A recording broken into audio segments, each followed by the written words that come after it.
بسم الله الرحمن الرحيم. الحمد لله وكفى وسلام على عباده الذين اصطفى. أما بعد فأعوذ بالله من الشيطان الرجيم. بسم الله الرحمن الرحيم. واعبدوا الله ولا تشركوا به شيئا وبالوالدين إحسانا وبذي القربى واليتامى والمساكين والجار ذي القربى والجار الجنب. صدق اللہ العظیم. آج ایک زبردست موضوع پر میں آپ لوگوں کے سامنے لکھ شیئر کرنے جا رہا ہوں. پڑوسیوں کے بارے میں اپنے بہت تو سنا ہوگا، لیکن آج قرآن مجید کی آیات میں نے آپ لوگوں کے سامنے تلاوت فرمائی ہے. اسی کی روشنی میں میں پڑوسیوں کے حقوق کے بارے میں آپ لوگوں کو بتاؤں گا، اور والدین کے ساتھ حسن سلوک کے بارے میں بھی چند اہم نکات آپ لوگوں کے سامنے پیش کروں گا. آج ایک زبردست ویڈیو آپ دیکھ رہے ہیں. ویڈیو کو آخر تک دیکھیں. اگر آپ ہمارے چینل وائس آف پاکستان پر نیو ہو تو ہمارے چینل کو سبسکرائب کریں، ساتھ میں گھنٹی کا بٹن ہوگا اس کا دبا کر آل پر پریس کریں تاکہ ہماری اسلامی ویڈیو جب بھی بنے سب سے پہلے آپ تک پہنچ سکے. ساتھ میں لائک بھی کریں اور اچھا سے کمنٹ کریں. یہ قرآن مجید کی آیات میں نے آپ لوگوں کے سامنے تلاوت فرمائی ہے. وَاعْبُدُوا اللَّهَ، اور عبادت کرو اللہ تعالیٰ کی، وَلَا تُشْرِكُوا بِهِ، اور اس کے ساتھ شریک نہ کرو، شَيْئًا، کسی بھی چیز کو، وَبِالْوَالِدَيْنِ إِحْسَانًا، اور والدین کے ساتھ حسن سلوک سے پیش آؤ، وَبِذِي الْقُرْبَى،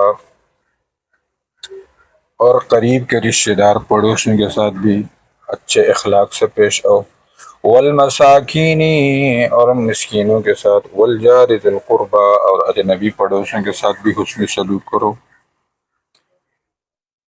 اس آیات میں پڑوسیوں کا ذکر عبادت والدین کی خدمت کے ساتھ کیا گیا ہے، جو ان کے عظیم مقام کو ظاہر کرتا ہے. اللہ تعالیٰ نے رشتہ دار پڑوسی، اجنبی پڑوسی دونوں کو ذکر کیا ہے تاکہ ہم ہر طرح کے ہمسائے کے ساتھ بھلائی کریں. احادیث مبارکہ میں بھی پڑوسیوں کا مقام ہے. رسول اللہ صلی اللہ علیہ وسلم نے فرمایا، جبرائیل علیہ السلام نے مجھے پڑوسیوں کے بارے میں اتنی بار نصیحت کرتے رہے کہ مجھے گمان ہوا کہ وہ اسے وارث بنا دیں گے. یہ حدیث بتاتی ہے کہ پڑوسیوں کے حقوق اتنے اہم ہیں کہ خونی رشتہ کی طرح سمجھے جاتے ہیں. نبی کریم صلی اللہ علیہ وسلم نے فرمایا، اللہ کی قسم، وہ شخص مومن نہیں، اللہ کی قسم وہ شخص مومن نہیں، اللہ کی قسم وہ شخص مومن نہیں. صحابہ نے عرض کیا، یا رسول اللہ صلی اللہ علیہ وسلم، کون شخص؟ فرمایا، جس کا پڑوسی اس کی آزار رسائی سے محفوظ نہ ہو. مطلب یہ کہ اچھا پڑوسی نہ بننے والا کامل ایماندار نہیں ہو سکتا.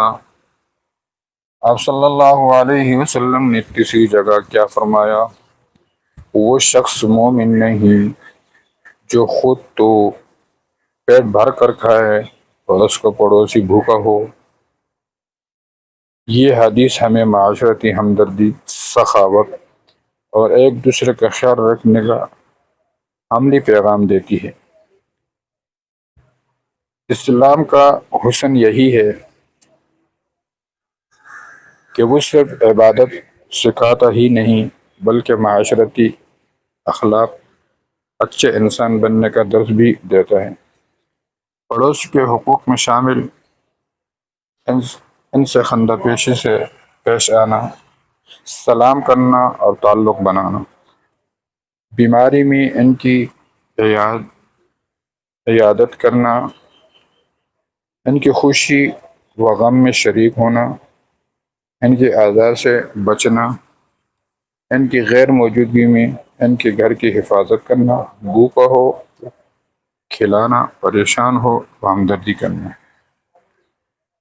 نتیجہ اور نصیحت یہ ہے، آج اگر ہمارے معاشرے میں پڑوسی کا خیال رکھا جانے لگے تو جھگڑے، نفرتیں، دوریاں ختم ہو جائیں۔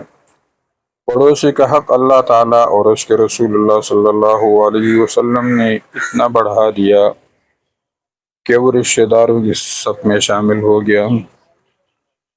اپنے گھروں، گلیوں، محلے کو جنت جیسے بنانا ہے تو اپنے پڑوسیوں سے حسن سلوک شروع کریں۔ جس کا پڑوسی اس کے شر سے محفوظ نہ ہو وہ اللہ کے نزدیک نیک نہیں۔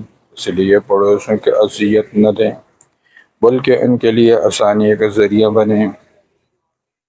میرے دوستو، پڑوسیوں کے بارے میں پورا قرآن مجید بھرا ہوا ہے، لیکن ہم نے کبھی اس بارے میں نہیں سوچا۔ میں نے آج سوچا کہ اس موضوع پر ایک ویڈیو بنایا جائے تاکہ پڑوسیوں کے حقوق اس سے ظاہر ہو، ہمیں پتہ چلے کہ پڑوسیوں کے کیا حقوق ہیں۔ یہ آج ایک زبردست ویڈیو آپ لوگوں کی خدمت میں پیش کی گئی ہے۔